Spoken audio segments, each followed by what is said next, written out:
আজকে তোমাদের সাথে শেয়ার করব একটা ফেব্রিক ব্রোচ বানানো টিউটোরিয়াল ভিডিও। এটা বসন্ত উৎসব উপলক্ষে করা আমার শেষ কাজ ছিল, যেটা ভীষণই শর্ট টার্মে একজনের আবদারে বানানো। আর এটা বানানোর জন্য কোনো ধরনের ডিমান্ড ছিল না, যেহেতু হাতে কিছুটা টাইম ছিল তো সব কিছু নিয়ে বসে পড়েছি বানানোর জন্য। তো সবার ফার্স্টে কার্ডবোর্ডের টুকরোকে এইভাবে সার্কেলে কেটে নিয়েছি, এর জন্য আমি কম্পাস ইউজ করেছি।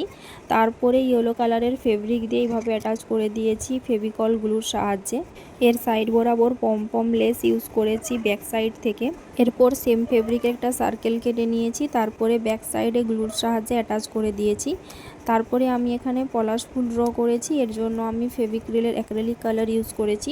পলাশ ফুলটা আঁকার জন্য আমি এখানে রেড কালার ইউজ করেছি, যেহেতু ইয়েলো কালারটার উপরে অরেঞ্জ কালারের পলাশ ফুল করতাম, তো অরেঞ্জ কালারটা খুব ভালোভাবে ফুটে উঠতো না, সেই কারণে আমি এখানে রেড কালারটা ইউজ করেছি। আর গ্রিন কালার দিয়ে কিছু পাতাও এখানে ড্র করে নিয়েছি।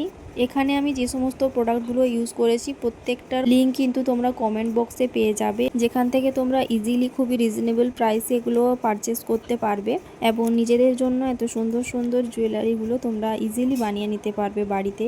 এখানে পলাশ ফুলগুলোকে আমি হাইলাইট করার জন্য গোল্ড কালারের সিমার ইউজ করেছি, তোমরা চাইলে এটাকে স্কিপ করতে পারো।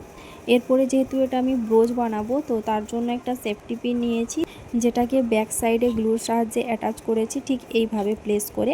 কিছুটা পরিমাণ হলুদ কালারের কাপড়ের টুকরো দিয়ে এইভাবে কিন্তু আমি ব্যাক ফিনিশটাও করে নিয়েছি। তো দেখো খুব তাড়াতাড়ি রেডি হয়ে গেল বসন্ত উৎসবের জন্য এই ব্রোচটা।